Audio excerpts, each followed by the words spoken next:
Previously on Radio Redux. Welcome to the Hidden Palace. It's opposite week here on Radio Sega and... wait a sec. What the hell do you think you're doing? Hi, Skyblaze. Yeah, sorry about that. But this opposite week thing. Radio Redux doesn't actually have any... We've kind of been left out. So I'm kind of looking around just for a show, just to take over, just briefly, for just one show. And I thought... That's great and everything, but I need Fruits Beaty to it. I need Fruits Beaty to it. I need Fruits Beaty to it. I need Fruits Beaty to it. I need Fruits Beaty to it. I need Fruits Beaty to it.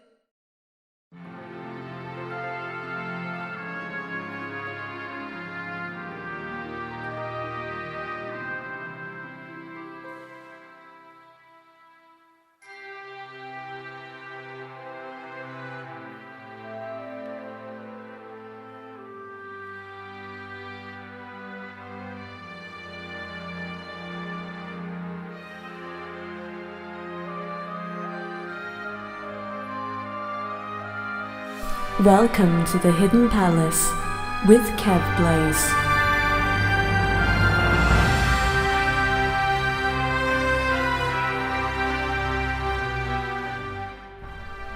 Good morning, afternoon, evening or night, wherever you are in the world. I am, by popular demand, KevBlaze, and this is the Hidden Palace here on Radio Sega.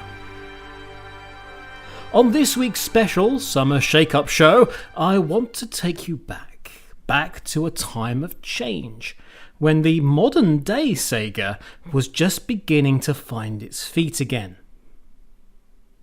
Cast your minds back to the 7th generation of video game consoles, the early days of the Xbox 360, the PlayStation 3, and the Wii. The Sega of this time was now several years into its transformation into a third-party publisher. Fans were still not that happy, but the reorganised games division had weathered the initial storm of its formative years. It was helped largely through the positioning of the Sonic franchise, in particular its first multi-platform release, Sonic Heroes, which would become the franchise's most financially successful title for many years after that, not including Mario and Sonic at the Olympic Games in 2007, which made a ridiculous amount of money. The 2006-2008 period saw a number of Sega's more outlandish third-party deals begin to come to fruition, and whilst the results were a mixed bag, that bag still contained a lot of very different AA titles not really thought of today. Little gems, games such as Chromehounds, Full Auto, and its sequel Full Auto 2, the Wii port of arcade title Ghost Squad, the criminally underappreciated Condemned 2 Bloodshot, and one title made by a Liverpool-based publisher with a history of punching above its weight. That studio was Bizarre Creations, and the title in question was The Club.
you just heard was the title theme to The Club. Curiously, it was the only track for the soundtrack that was created by Danish composer Jesper Kyd, who's best known for his association with the Assassin's Creed, Hitman and Borderlands series. The rest of the soundtrack was created by Bizarre Creations stalwart Richard Jacques. He contributed to the iconic Dreamcast race game Metropolis Street Racer, the forerunner to Project Gotham Racing, and the award-winning soundtrack to the studio's last game, James Bond 007 Bloodstone. Multiplayer tracks, however, were created by Geometry Wars Retro Evolved alum Chris Chudley. On May the 5th, 2006, The Club, then just tentatively titled as that, was officially announced. Originally, it was for a 2007 release date, although a number of factors would eventually prevent this from happening, including the acquisition of Bizarre Creations by Activision, although this would not affect The Club as much as BioWare's acquisition affected Sonic Chronicles: The Dark Brotherhood. The Club is a loosely organised and highly illegal underground entity, a meeting ground for those seeking the ultimate in vicarious thrills, and for those who want to watch them. It's an underground blood sport, controlled by a faceless, obscenely wealthy and influential elite, operating a live-streamed, visceral spectacular on the dark web for the entertainment of drug lords, mob bosses, tycoons, Russian oligarch, neo-capitalists, third world warlords, arms dealers, and those enjoying the privilege of celebrity. Gameplay mixes elements from action shooters with arcade accessibility, the pace of racing games, and a story structure based on fighting game ladders. Players choose from a selection of characters, each with their own reason for risking life and limb in order to beat or conquer the club, or at least what it represents. Some are driven by greed, some are driven by a higher purpose, and some are just plain psychopaths. Travelling the world to a variety of unusual locations, players must first survive, but also survive well. With an array of high-powered weaponry at your disposal, your task is to build points by, whilst trying to earn your escape, killing enemies with ruthlessness, accuracy, speed, and flair. Like shooting via ricochet, or Rico Slay in the club parlance, or killing somebody after a roll or a vault. The more you kill, the more you earn, and the less time you will have before your combo starts to bleed away. As the game itself points out, kill or be killed. Stand still, and you're dead.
best Sega music, live shows, and the chance to request your favorites. This is RadioSEGA.net.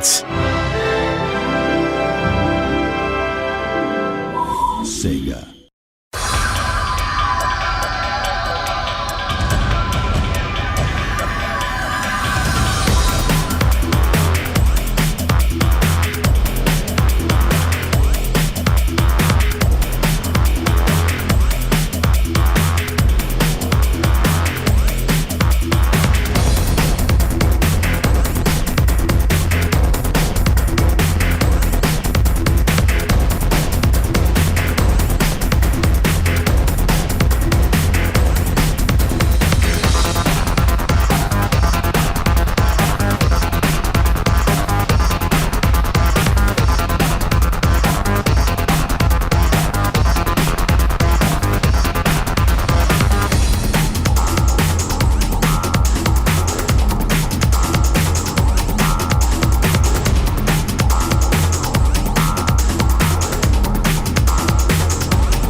The Hidden Palace. Welcome back to the Hidden Palace. Join me amongst the ancient ruins of the Emerald Shrine as we look at facts, trivia and Easter eggs from Sega's vast library of software, hardware and much, much more. I'll also hope to broaden your musical horizons in the Chiptune Corner, so come along, grab a seat, but just remember to keep your hands off my Chaos Emeralds. The Hidden Palace. Saturdays at 9 p.m. UK time. That's 10 p.m. Europe, 4 p.m. Eastern and 1 p.m. Pacific.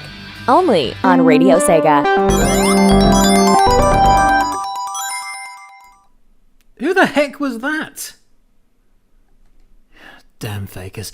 Anyway, those last two tracks were two level themes, Steel Mill and Ocean Liner.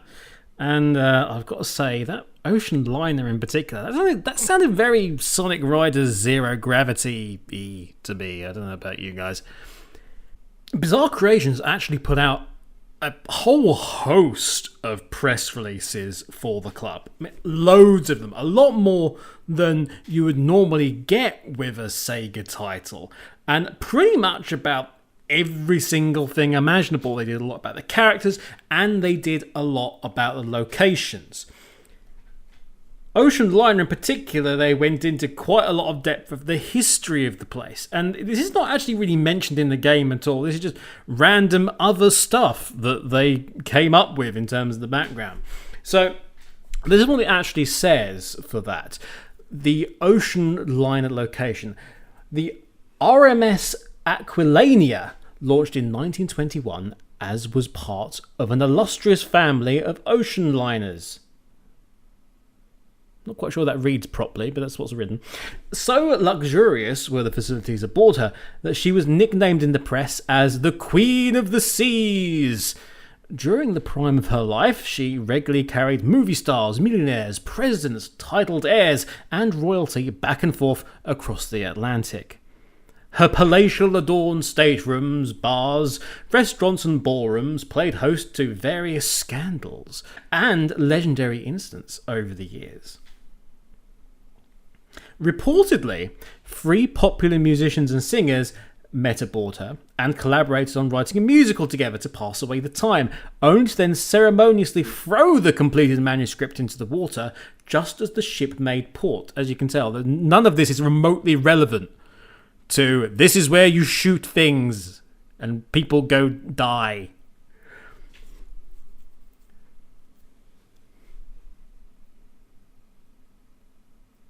One particular female movie star was supposed to have married a millionaire husband at the start of the voyage and filed divorce and met her soon-to-be next and even richer millionaire husband before the ship had reached port. 4 people were supposed to have thrown themselves overboard on one single voyage, having left Liverpool as millionaires and then found out, when news of the Wall Street crash was telegraphed to the ship mid-Atlantic, that they would be paupers when they arrived in New York. 3 murders were committed aboard her during the years of service, one of them allegedly involving an heir to the British throne. She served as a troop and hospital ship during the war, but then, afterwards, with the start of the post-war boom in transatlantic air travel, gradually slid into genteel decay and decline. She was sold from one owner to another, at one point restored to something resembling the opulence of her heyday, but the era of the great luxury liners was over. The Aquilania survived the fate of many of her sister ships, broken up and sold off as scrap, or tackily converted into package holiday cruise liners in an attempt to give holidaymakers the taste of the extravagant luxury of a bygone era. When a storm broke her from her moorings and crashed her into the rocks off the coastline of her home port. The aging Queen of the Sea survived the battering from the storm, but was deemed unsalvageable. There she's lain ever since, impaled on the rocks, the subject of years of lawsuits between owners and insurers, as her fate was put on hold indefinitely. So it was that the Aquilania eventually passed into the hands of the club. Now, as she was before, she will become a playground for the rich and powerful, but for a kind of entertainment that could scarcely be imagined by those that travelled on her in those far more civilised eras. As for the steel mill, or Stahlwerk, as it's actually labelled in the game, the German unification wasn't kind to the East German industrial town of Jägerhof. The financial benefits anticipated by many failed to arrive, but the real blow arrived when the town's steel mill, ran down by decades of communist mismanagement and unable to compete with steel production in the West, shut down. Then, recently and suddenly, there were rumours that it had been bought. No one knew who the new owners were or what they were doing with the place. After all, it had been left to rot for years. Strangers were spotted up at the mill, and incredibly, rumours spread that they were American movie producers looking for a place to film their new movie. The movie producers arrived with trucks stuffed full of equipment, and setting up began at the mill.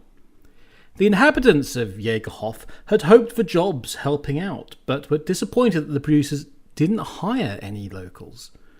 Neither could the locals catch a glimpse of any of the big stars assumed to be there, as movie studio security guards were dotted all around the mill, threatening anyone that tried to get too close. The people of Jägerhof didn't even know what kind of movie was being made in the steel mill, but everyone assumed it must be a big war picture or Hollywood action movie, on account of all the fake gunfire noise they can hear coming from the place. As a game, the club does not pretend to be anything other than what it is. It's a game you are supposed to run through again and again and again, trying to workshop your routes, improve your aim, find secrets and up your score. This includes the discovery of skull shots along your path. Think road signs with a skull spray painted on them. In fact, that's literally what they are. These can be shot to add to your combo, as can secret skull shots, which are an all green target, and these are often obscured and somewhat out of the way from what would be the ideal. And, as in all good games of this type, bonus enemies can be released that you can only see for a limited time, and you need to shoot from a distance, often through a whole bunch of stuff that's in the way. Get them, and you increase your combo score and get a little bonus. Don't get them, and you've wasted your entire time and your combo. Speaking of which, this style of combo timer, as well as the bleeding effect, is still seen in games today. In fact, if you've played Rebellion Zombie Army 4 Dead War, their score system is pretty much exactly the same. When it came out in 2008, the club didn't exactly set the world on fire. In fact, the most headlines it grabbed was many months later when a movie was announced whose poster completely ripped off the club's front of pack art style and design, right down to where the characters were placed. It was pretty gratuitous. Speaking of movies, if the club came out, say, a decade later than it did, 2018 as opposed to 2008, it would have actually drawn comparisons to the John Wick franchise. Actually, come to think of it, the club was a dance like better than a lot of the games that have the John Wick name attached to it. But that's not just the gameplay and the frenetic pace. The shadowy underworld of killers and assassins that John Wick inhabits does have some parallels with the club. It even has its own seemingly untouchable figurehead in the Secretary, who runs the functions of the club in much the same way that Winston runs the Continental Hotel. Albeit looking less like Ian McShane and more like Agent 47, but as an obnoxious paper pusher. Welcome to the club. I'm the club secretary, and you'll need to listen to what I say carefully if you want to survive. If you intend to stay alive in the club, then you'll need to make yourself familiar with the rules and know how to score big points. The basic kill score awarded for shooting an enemy is based on factors including enemy type, range, and hit location. Ow! The harder the shot and the tougher the enemy, the more points you will score for the kill. Combos are the key to high scores in the club, and the key to combos is your kill bar. After making your first kill, your kill bar will fill up. Make your next kill before this bar ticks down, and you will increase both your combo and the points awarded for your kill. However, if you let your kill bar tick down, your combo will start draining away. You'll need to use sprint to get to your next target as quickly as possible, so that you can keep increasing your combo. Play the game well, and you can keep your combo alive until the end of the challenge. Find and shoot skull shots hidden in the course to increase your combo, refresh your kill bar, and earn maximum points. Look out for places where you can perform moves such as barges, vaults, and dives. When you see the icon which tells you that you can perform the move, press the action button. The club rewards stylish kills, so performing a kill directly after an action move will give you more points. Aim mode and knowing when to use it will be key to scoring well. So, now you know the rules and the techniques, it's time to begin the tournament for real. So who are the other playable characters? Well, they're the usual mix of nationalities and motives that you would probably expect. Dragov, aka the Beast. A heavily tattooed, mountainously built man. A Siberian hunter, a trapper, a bandit. Dragov is arguably the most wanted criminal in Russian history. According to the game's lore, it took 3 platoons of special forces to actually capture him. But they couldn't keep him captive for long, and he soon broke free, slaughtering his way out of Russia's most secretive and brutal gulag prison, fleeing on foot across hundreds of miles of frozen tundra wilderness. Military helicopters were sent in hot pursuit, snipers aboard given strict orders to shoot to kill. However, someone with Dragov's reputation got the attention of people at the club, who thought he would be worth a lot more alive than dead. A swift phone call was made directly to the powers that be at the Kremlin, and almost immediately those snipers were called off, and instead they were instructed to take him alive. Renwick. A tough, no-nonsense NYPD detective of more than 30 years standing and one of the most decorated cops on the entire police force. Renwick first picked up rumours about the club, some kind of freak circuit, underground snuff show entertainment, from his contacts in the New York underworld. Equally intrigued and sickened by what he was hearing, he tried to investigate further, but found all his official lines of inquiry blocked by the NYPD itself. The harder he pushed, the more resistance he encountered. The club have powerful allies within the mayor's office or the NYPD, or both, because not only was Renwick taken off the case, but when he tried to go to the press with his suspicions, convincing, but obviously trumped-up allegations of bribe-taking were suddenly brought against him. Forced to resign to avoid a scandal and possible criminal charges, Renwick continued his investigation unofficially, using his own time and money to try and break the veil of secrecy surrounding the club. He must have got closer than he knew, or finally irritated the club enough to make them do something about him, because what he thought was a new lead turned out to be an ambush with the club enforcers waiting. Now he's in the very thing he was looking for.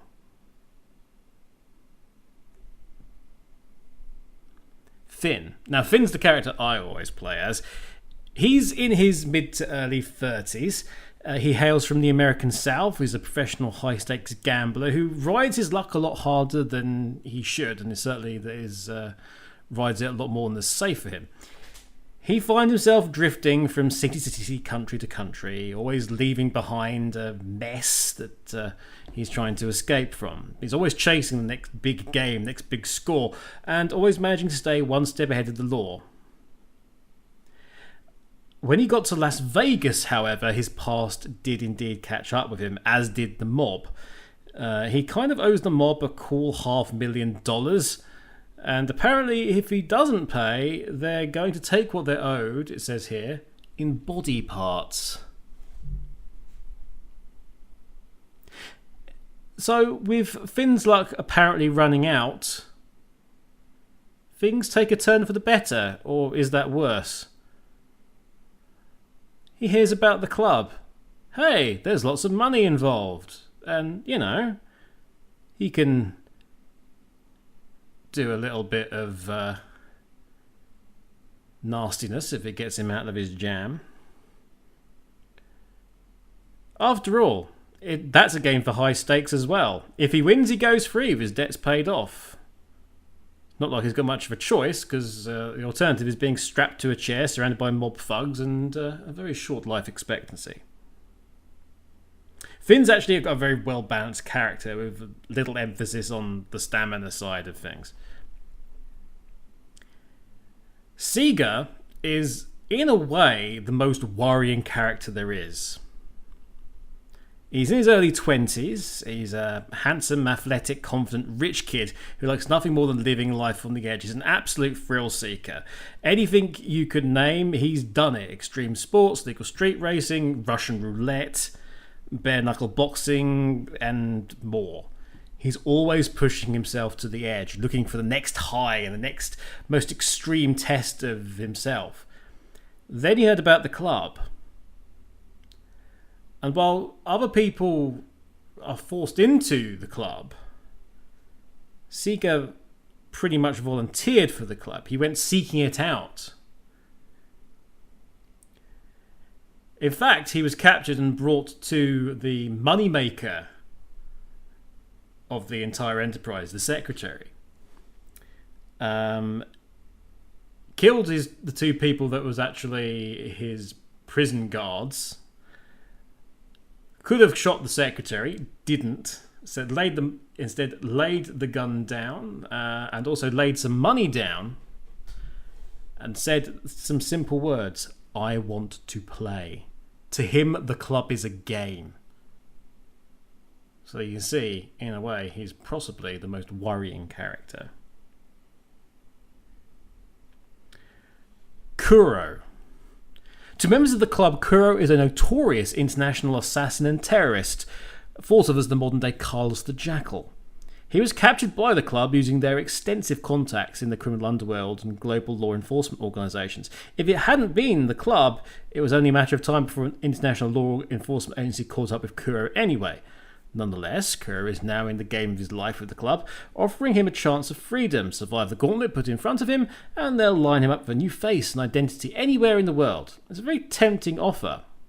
However, Kuro isn't actually who the club thinks he is. For once, the wool's been pulled over their eyes. He is, in fact, a deep cover operative for the very same international law enforcement organisations that are supposed to be hunting him. The real Kuro was secretly killed in a shootout with Interpol agents over a year ago. There are those within the organisations hunting him who have known about the club but have been powerless to do anything about it, and Kuro's death provided them with the perfect opportunity they were looking for. Working in absolute deepest secrecy, they knew that there were those in their own ranks in the pay of the club, so they've given them a chance. Bizarrely, the first line of the press release description for Kuro describes him as, and I quote, Kuro can be best described as the Ferrari F50 GT of the club.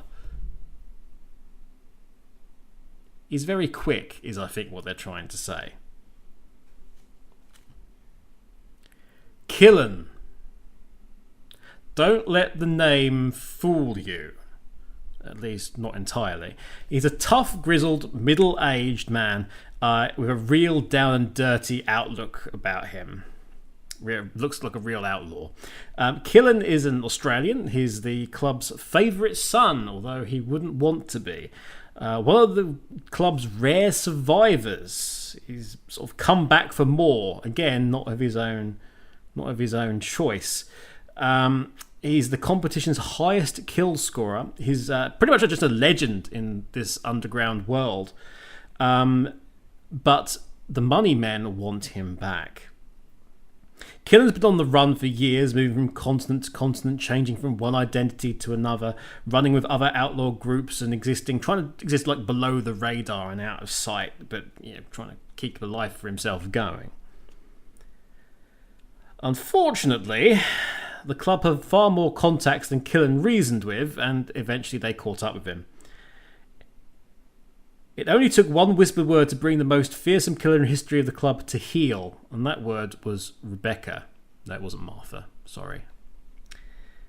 Rebecca is Killen's daughter, fathered years ago, and he hasn't seen her since she was a baby. However, she is literally the most only worthwhile thing in Killen's life. He thought she was safe, he thought no one else knew about her, but the club has found out. They know everything, and for her sake, Killen has been forced to go back into the ultimate game. Can he win it again? Well, that's up to you if you pick him. Ajo is from Nigeria.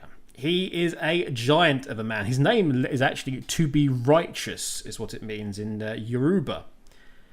And basically, he just wants things to be right for his people. There's more than a suspicion of a history of violence in his past to be true. No one the club recruits or press gangs into its service is a stranger to violence. But whatever he's been responsible for from the past, Ajo has now been trying to redeem himself. He projects the community. He projects and protects this aura around his community that has taken him in, defending it from bandit gangs as well as from corrupt police and government officials. He also protects it from unscrupulous foreign investors who are out to exploit the community and cheat it of his land. Adjo eventually became such a costly irritant to one of these foreign investors, a multinational oil company trying to illegally build a polluting pipeline across the community's land, that a group of reliable contract killers was hired discreetly to take care of him. Adjo single-handedly killed them all, and immediately got the attention of the club. Kidnapped by agents, and it says here not without some cost to the agents, he's given a choice. If he does not take part in the club, Adjo won't believe the miseries the club will inflict upon the community he protects. A strong, silent type, he's got no choice but to go along with the club's plans, but may decide to have a reckoning of his own with the evil men behind the club should he make it to the end of the tournament. Unfortunately, the righteous never seem to do well in the club. Spoiler for all of this, by the way, and another spoiler coming up, but the endings of pretty much every single character in the club are not good. There isn't really one where it's like, aha, the club is defeated. No, the club kind of win. The house always wins. They might gain their freedom, but there's a catch, usually. Just because you've got away from the club doesn't mean they can't still stick their claws into you. There is one more character. You need to find out a bit more about him by completing him, but there's Nemo. Nemo is a weird hulking figure in like a yellow coat with a blue-black mask over his face and something very wrong in his eyes. Nemo is damaged goods. His mind is gone, leaving only the urge and need to kill. Kept like a masked pet in confinement within the club, his identity is a mystery to all. Within the club, there seems to be a great deal of controversy about what exactly to do with him. Although just about everything about Nemo remains a mystery, he seems to hold a great deal of significance to the inner circle of the club, representing some kind of dirty secret they don't want anyone to know about. And there are those within the circle who think that Nemo should be quietly disposed of. But in the true style of the club, it is decided that this would be a waste and that the issue should be decided in the tournament arena itself. What is the secret the inner circle so dearly want to keep? Well, if you find out in his ending, he's actually the secretary's son, who growing up around the club has become deranged, turning him into a psychopathic killing machine. What the secretary thinks about this isn't entirely clear, other than a degree of sadness. But ultimately, Nemo's quite a tragic figure. Time for a couple more music tracks.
SEGA.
That last track was Hunter Hunted from the club, preceded by Fox Hunt, which was one of the multiplayer modes, so it was a Chris Chudley track.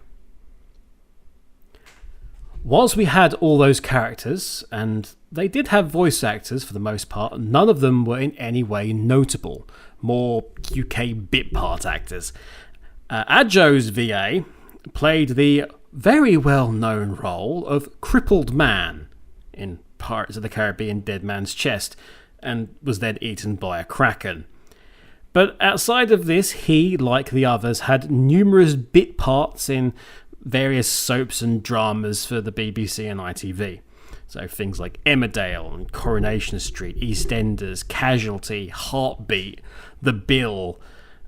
Speaking of police, Renwick's voice actor, Roger Alborough, who is about as far away from a grizzled black American cop as it is possible to get, has, over a 12-year period, played 5 different one-episode roles in BBC daytime drama Doctors. 5. Despite this, the club did actually rate pretty well as a game. It scored quite a lot of 7 to 8 out of 10s, pretty much across the board, although I know the Metacritic is around 67, I believe. It did even get a 9 out of 10 from videogamer.com, who said it was, and I quote, one of the finest examples of bringing the essence of arcade gaming to modern consoles. It didn't have a lot of push from Sega in terms of promotion. It appeared behind closed doors at E3, and the only time it featured at a press event for Sega Europe was as a secondary, if not tertiary, title during their Condemned 2 event. You can still get the club today on Steam, usually for an absolute pittance when the sales come around, and I recommend you do, as it's a unique title, but only during those sales. It's $9.99 at the moment, and previously in sales it's been around about $179, so definitely worth a wait. It did at one stage suffer as one of those early ports that weren't looked after very well, and as a result didn't really start or begin, especially given that it's a Games for Windows Live title. With Bizarre Creations' closure in 2011, there's been no official workaround for the death of GFWL, so you'll need to implement a fan workaround in order to, save your game. In any case, we are coming to the end of the show. I have no idea how Skyblaze gets the show going this long, because I have padded like crazy, as you might have gathered. However, we're going to end things, as we normally do on Hidden Palace, with Chiptune Corner. Yes, we end things today on my little spell as caretaker of Hidden Palace with Chiptune Corner. Naturally, there's no chiptune version of anything to do with the club, and I did check, and there didn't seem to be much anything to do with chiptune for any other Bizarre Creations title. I was so hoping for a chiptune version of something from Metropolis Street Racer, but alas, no. So, in lieu of that, here's the opening and Snake Man stage composition from Mega Man 3 in chiptune form, part of the 2009 album Chiptuned Rockman. That's all for now from me. I'll be back on a forthcoming Sunday with some more Radio Redux, if there's anything left of it after Rexy's done with it. Your next summer Shakeup show on Radio Sega is Saturday Night Sega with RadioSEGA, unless they've changed things around. In which case, stick around and see what's next. Bye, everybody. See you later.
Enjoyed the show? Check out the full Radio SEGA live schedule at radiose.ga/shows. Radio SEGA, playing the best SEGA music 24/7.